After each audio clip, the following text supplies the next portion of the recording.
Welcome back and thank you for staying with us. Now, COVID-19 created opportunities for e-commerce players, but as we come to the tail end of this crisis, we have the players. What have the players learned and what does the future have in stock? To speak to us about this and more, we have Mr. Ron Kawamata, the CEO of Jumia, and he joins us right now in studio. A very good morning, Mr. Ron Kawamata. Good morning to you. Well, we've noticed during this pandemic that so many people have resorted to digital solutions for many things. Yes. Do you think there will be a surge in the use of online platforms even after COVID-19? Yes. Well, I think we have to appreciate the ingenuity of Ugandans, the ingenuity of consumers to be able to survive at a very tough period of time. We all saw that the closure of the economy was very difficult. Shops were closed, people could not access products, and the biggest impact as well affected people who are living up country. If you live in Gulu and so on, people forget that the largest share of products are moved in what you call passenger vehicles. They don't go on cargo trucks and so on. So with the closure of public transport, a significant share of our country was closed off from access to good retail, from access to good products, and e-commerce did indeed plug in that gap. We saw a huge interest in buying online. We saw sellers who were generally at home continuing to sell online. We saw a lot of smaller shops, young entrepreneurs, women, people with disabilities, the informal sector, really raising up, creating online platforms, taking advantage of platforms already in place like Jumia, and being able to continue to deliver products and services to customers. We also saw a huge increase in the ecosystem of logistics because people were staying home and mainly are still staying home. We've seen companies who are providing logistics, what you call last mile delivery at Ugandans, whether you're in Kampala or upcountry. And the upsurge in that sector as well has been interesting. So what we see is a shift in mindset, is both the consumers and the sellers realize that online is a huge opportunity, that it has a lot of efficiencies. You do not need a lot of capital to start. You don't need to invest in warehousing and so on. That there's already platforms like Jumia you can take advantage of. And there's no going back. And you're not worried about backtracking or regressing. You know, one too many times in Uganda, if something like a lockdown is in play, Ugandans will adopt. Yes. Okay, online digital platforms, they'll use those. But then after the lockdown, there's experts contend that maybe people might regress and go back to their old ways. Oh, why do I need to go to this platform? Maybe I should just go to the city center. Aren't you worried that people might actually regress and go back to their old ways of personally going to the city and perusing through the various merchandise and not using online platforms? No, I think it's the opposite. I think we're reaching a point where we may be going to a critical mass. True. Now, we need to be realistic that online businesses make up slightly below 2% of all transactions happening in Uganda. So we're still at the beginning of this, but what we see is that the people who have adopted, the people who have decided to sell online are making very strong incremental revenues. The consumers who are buying online are seeing incredible value that they're benefiting, obviously, on price advantage, on the convenience, being able to stay home and stay safe, being able to take advantage of the cashless payment solutions that are available on platforms like Jumia. And so people vote with their money, people vote with their wallets, with their convenience. And I cannot imagine that we'll get to a point whereby those consumers, those sellers who see the advantage of the ecosystem of e-commerce are going back. Now, you also realize that we are reaching a new normal. It's not that the COVID impact is just going to go away. We realize that it's still spreading. We realize that actually the best way to contain this is to still stay home, avoid crowds. And so e-commerce is part of that solution. It's not the only solution. It's part of that solution. And for me, these things have happened organically. It's not government who has initiated or forced people to buy online. It's not government who has initiated and forced the sellers, the vendors to participate in online trade. It's been an organic push.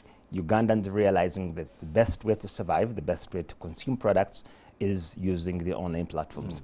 And we've seen that, the shifts in the past, in transport, companies like Uber, logistics and so on and so on. Everything is going digital. The consumer habits are going digital. And so this COVID period has been what you call an accelerator. But the fundamentals were already in place. Jumia was in Uganda and doing very well. Jumia already had hundreds of thousands of customers buying on a regular basis in Uganda. Jumia already had thousands of vendors who were selling successfully, restaurants and so on and so on. So the ecosystem was there. And literally, Jumia was doing well for the last 8 years. Yes. Well, let's talk about the upcountry population. Yes. We've one too many times we've noticed during this COVID-19 pandemic that while e-commerce and online shopping are becoming increasingly popular among the people in the urban areas, there's also a big problem in the rural areas. It's like the rural population doesn't even know about e-commerce at all. Do you have any plans? What is the plan by a company like yours to tap into this market? Well, I think indeed, for so long, e-commerce was something that was enjoyed. Its conveniences were enjoyed by people who live in the big towns and the big cities like Kampala. What we see now, most especially, is that people in rural areas are the most affected when it comes to access to retail. In Kampala, there's probably about one supermarket for every 20,000 inhabitants within the city. If you go up country, that number grows to one supermarket, most likely anywhere to about 67,000. And so we realize actually that access to good retail is a big challenge. And with the closure of public transport, even more. But we see that there's high demand. Today, about 40% of our business is going to what we call Tier 2 and Tier 3 towns. So those are towns outside of Kampala, Mukono, and so on and so on. So the demand is going higher. Jumia has expanded its reach in these areas by opening up pickup centers in all the districts. One of the reasons we find are challenging for people who live outside of Kampala is they cannot even place themselves on the map. So if you live in Rukunjiri, somewhere in Rukunjiri, if you live in Ntoroko, if you live in some districts in Gulu and so on and so on, some people don't have an address that they can place themselves. So what we've done is we've partnered with Total, the gas station. We've partnered with Bata to make sure that wherever you are in Uganda, you're able to order a product and have it delivered to a pickup center close to you. And that is one of the ways to address the gaps within our address system, the gaps within our geolocation systems. And it's working. And also, but that's on the demand side. On the supply side, we see that for the first time, the informal sector is participating in the online trade. Who is the informal sector? These are vendors in markets, in Nakasero, in Bugolobi, and so on, who historically have not participated in the online trade. This has been something generally left up to high-end distributors who are bringing in the Samsung products, the electronics. But now we see that everybody is affected. Everybody wants to increase their incremental sales revenue, and online is an opportunity. So whether you have getting a fresh produce from Mobende or you're getting it from Fort Portal, you have a platform now to be able to sell that. So we're connecting the upcountry areas, not through demand, but also through supply. And so my hope is that we can create a whole value chain that gets products from the upcountry areas, but also sells products that are coming from towns going into the rural areas. I was astounded when you mentioned that some people do not have addresses. Yes. Well, that was quite compelling to me. Anyway, would like to know, what do you think holds back the regular Ugandan from adopting e-commerce and online platforms? Well, I think I have to say that indeed e-commerce is still at the beginning. Yes. We know that. But also we have to appreciate that Ugandans are quite early adopters. If you have to look at, we operate in about 11 countries. I've worked in about 7 African countries myself.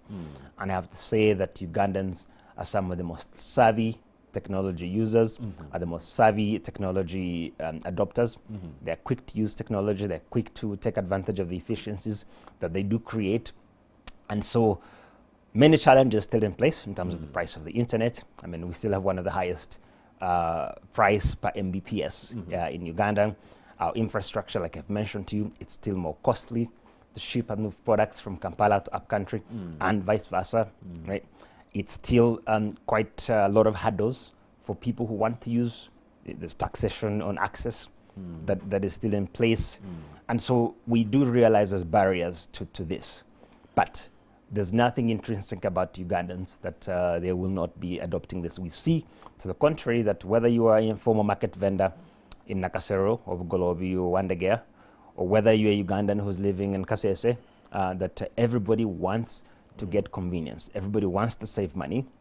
And we see that the online platforms, which cut out the middleman, which cut out the overheads that the people do have in a shop, that it's creating a huge acceleration towards adoption of the e-commerce and online savings, like any time in the past. And I think that compared to our neighbors and compared to many African countries, Uganda is quite fast at growing in this sector. And my hope is that, because this has been mainly driven by companies like Jumia, that companies like Jumia who have invested in technology, who have invested in growing the talent, the skills, the leaders, who have invested in training the sellers, the vendors, who have invested in educating the market to bring them online, who has invested in logistics network and warehousing and distribution ecosystem, has played a big part in bringing this sector to life.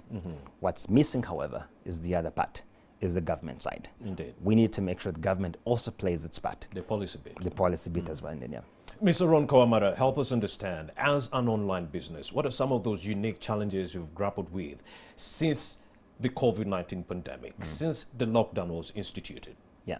Well, I think the biggest challenge, I think, for every business has been, how do I stay serving my customers? How do I keep my vendors selling on the platform while keeping my team safe, while keeping my customers safe, while keeping my vendors safe? And it's been an incredible challenge because it's expensive. I can tell you that we spend, tens of millions of shillings just to keep people safe. We spend a lot of money to keep our teams in hotels, closer to our working spaces. We spend a lot of money making sure our teams have the gloves, the face masks, the protections. We pay them additional support to make sure they're available at very tough times. So the biggest challenge, of course, is that it's costly to operate in this environment. It's costly not just for us because transport is more expensive now. True.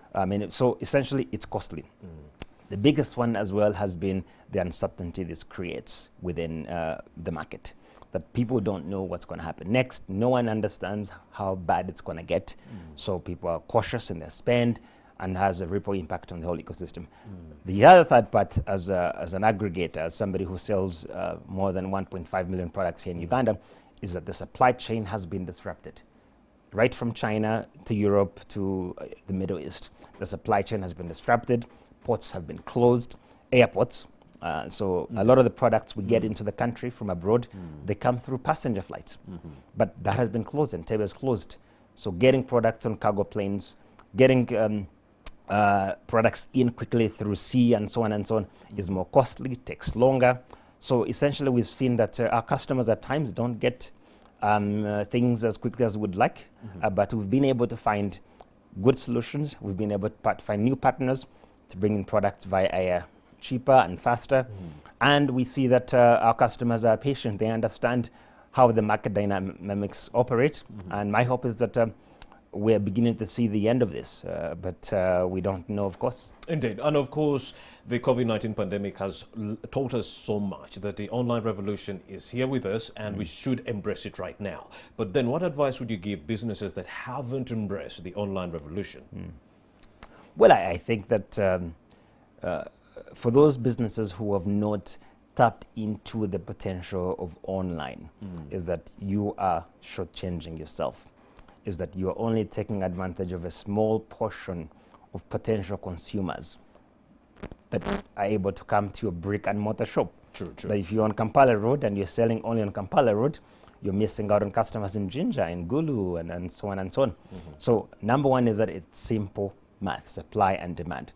Online space creates additional demand you would not be able to have.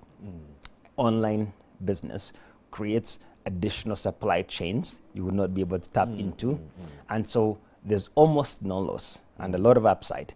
Is that if you do want to scale up your business, and I say this to many young people all the time, the fastest way to scale a business, the cheapest way to scale a business is incorporating the online consumers or the online suppliers. And it's not that costly, because you can say, oh, I'm a small business, I cannot afford to sell online, I cannot afford to create an app, I cannot afford to create a website, to create a delivery network. And we say, you don't have to.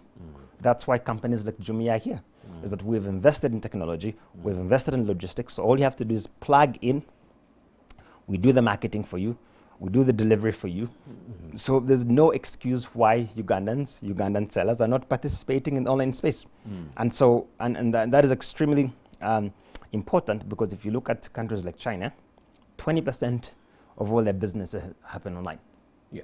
Compared to less than 2% in Uganda. So we have a long ways to go. And my hope is that for all those businesses, people out there, that I say that there's no loss, and this is the time. And then we've seen during this time that Ugandans are willing to give you a try. Ugandans are willing to order online. They're patient. They understand the value of products you sell. They know how much they want to pay.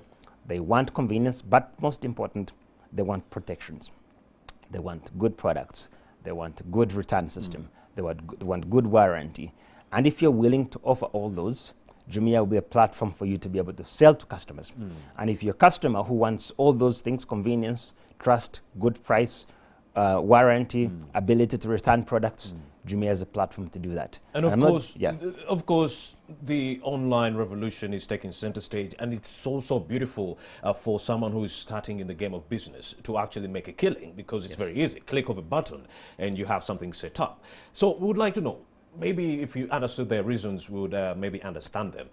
Why would a Ugandan not actually get onto something like this? What holds back your regular Ugandan business person from embracing the online revolution? Maybe we should understand their reasons. Well, I think, and it's a very good question, is that we know very well that platforms like Jumia have a price advantage. Yes. Because they don't have the overheads, they're able to work directly with distributors, so there's no wholesaler and retailer in between, so customers buy cheaper. We know that vendors who are selling on Jumia also are able to save money, because you don't have to invest in your own warehousing, in your own logistics, or creating your own technology that you're able to plug in. So the question is, why is not everybody? Why are most Ugandans? Why are they holding back? Why are they not going to buy online and still going to Chikubu and still going to Kampala Road and still going to the nearby shop? True. It's there's a mindset that we're working on here, is that historically we've been used to, you go, you negotiate, you haggle, you buy something, you touch, you feel it, you smell it. I see. And you go back the second time, you haggle, you do this. So we understand there's a cultural mindset that historically has been there of how we want to buy. And that is changing really fast. The second point is the trust element. For so long, many of the products people are buying here in Kampala are not as good. They don't trust them. They need to. So, and now that's why Jumia is able to give free returns, is able to give warranties, is able to give customers a chance 7 days to 14 days to be able to return a product and get full refund, because customers need to trust these products. So we're dealing with the trust gap as well.